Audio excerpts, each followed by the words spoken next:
السلام علیکم، آپ دیکھ رہے ہیں کے نیوز ایچ ڈی اور میں ہوں محمد محبوب عالم۔ آج ہم وامک ہسپتال میں موجود ہیں، ہمارے ساتھ ڈاکٹر یاسر مکی صاحب موجود ہیں۔ آئیے ہم ان سے گفتگو کرتے ہیں۔ السلام علیکم ڈاکٹر صاحب۔ وعلیکم السلام جی، کیسے ہیں آپ؟ اللہ کا بڑا فضل و کرم ہے، آپ سنائیں ڈاکٹر صاحب کیسے ہیں؟ جی الحمدللہ، شکر خدا کا، دعائیں چاہیے آپ کی۔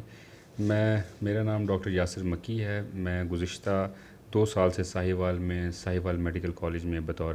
پیڈیاٹرک سرجن یعنی چلڈرن سرجن یہاں پر خدمات سر انجام دے رہا ہوں۔ اور ابھی جو ہے اس وقت میں وامک ہسپتال میں جو پرائیویٹ یہاں پر نیولی اسٹیبلش ہوا، جو one of the best hospitals of the Sahiwal کے اندر میں سے ایک ہے، تو شام کو پرائیویٹ پریکٹس وہاں پر سٹارٹ کی ہیں۔ بیسیکلی اس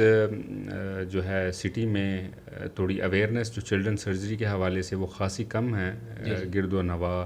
میں جو گاؤں ہیں اور باقی جہاں پر بچے ہیں جو پیدا ایسے ہوتے ہیں، کسی کا ناف کا ہرنیا ہے، کسی کا انگوائنل ہرنیا ہے، پخانے والی جگہ باہر رہتی ہے، کسی کی ہوتی نہیں ہے، کسی کا کان نہیں ہے، ٹانگ نہیں ہے، ہاتھ نہیں ہے، تو عام جنرل پاپولیشن میں، جنرل پبلک کے اندر اس طرح کے بچے دیکھے نہیں جاتے۔ اور جب سے میں یہاں آیا ہوں، وہاں ہم نے الحمدللہ یہاں پر پرائیویٹ ایز اے ٹیم، سرکاری ایک اپنی جگہ، وہاں پر ہم اپنے علاجات اپنے ٹائم کے مطابق جس طرح سے ہوتے ہیں اس طرح، اس کے علاوہ پرائیویٹ کے اندر بھی ہم نے تالو کٹے اور ہونٹ کٹے آپریشن جو ہے وہ ڈفرینٹ جگہ پہ کیمپ کر کے، ایون بارڈرز تک جا کر، جس طرح فوٹا باس ہے، اس طرح گرد و نواح کے وہاں جا کے کیمپنگ کر کے ان کو لا کر یہاں پر فری آپریشن کیے ہیں۔ ایٹ لیسٹ یہاں پر 100 سے پلس ہم نے تالو اور ہونٹ کٹے کے کیے ہیں، اور پہلے میرا ویسے تعلق رحیم خان کا ہے، وہاں سے میں نے 5000 آپریشن یہ تالو اور ہونٹ کٹے کے فری کیے ہیں۔ تو اس میں یہاں پر لوگوں کو کافی چیزیں ہیں کہ جی چاند گرہن سے بچے اس طرح کے پیدا ہوتے ہیں، یا ہم اس چیز کو آپریشن نہیں کراتے، بچہ بہت چھوٹا ہے۔ ایون ایسی سرجریز بھی ہوئی ہیں جس میں جیسے والدہ سے ڈیلیور بچہ ہوا ہے اور اس کے بعد اگر سر بہت بڑا ہے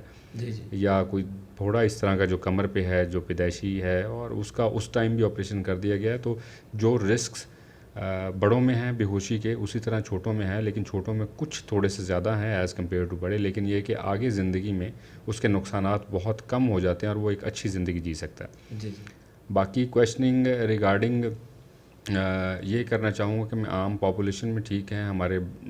برادرز ہیں، ڈسپینسرز ہیں، کویکس ہیں، باقی سارے ہیں جو کام کرتے ہیں گرد و نواح میں، ان کی غریبوں کی رسائی یہاں تک پہنچنے کی نہیں ہوتی،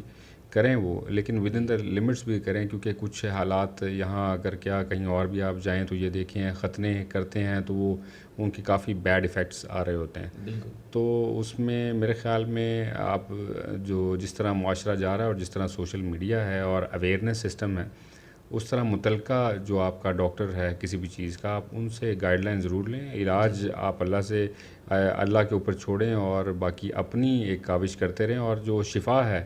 وہ من جانب خدا ہے، وہ کسی ڈاکٹر، کسی عطائی، کسی حکیم یا کسی کے ہاتھ میں نہیں ہے۔ تو میرا ایک میسیج دینا عوام کو یہ تھا کہ جتنی بچوں کی سرجری کے حوالے سے جتنی کاوشیں اس وقت اس نئے سینٹر پر بھی ہو رہی ہیں، یہاں پر جدید قسم کی مشینری جو ہے وہ انسٹال کی جا رہی ہے۔ میں ایون بچوں کی سرجری کے ساتھ ساتھ بچوں کی پلاسٹک سرجری بھی کرتا ہوں، یہاں پر کوئی پلاسٹک سرجن اویلیبل نہیں ہے، تو اس میں ہم انشاءاللہ اپنی ایک چیریٹی سسٹم سٹارٹ کرنے والے ہیں، جس کے اندر کوئی پیئنگ نہیں ہوگا، تو اسے ہم کیٹاگرائز کر دیں گے، جیسے شوکت خانم میں اور ڈفرینٹ ہاسپٹلس میں ہوتا ہے کہ یہ کیٹیگری میں، بی میں، سی میں، یعنی کہ کوئی 50% دے سکتا ہے، کوئی نہیں دے سکتا، کوئی 70 دے سکتا ہے، کوئی بالکل فری کروانا چاہتا ہے۔ تو اس کے لیے بس آپ لوگوں سے دعاؤں کی درخواست ہے، اور آپ سے اس حوالے سے کمپین ضرور رہی کہ چھوٹے چھوٹے معصوم بچے ہیں، ان کا چلنا پھرنا، کھانا، IQ لیول ان کا اسکول اتنا ہی حق ہے جتنا ہمارا۔ جی بالکل، تھینک یو سو مچ۔ جی بہت بہت شکریہ۔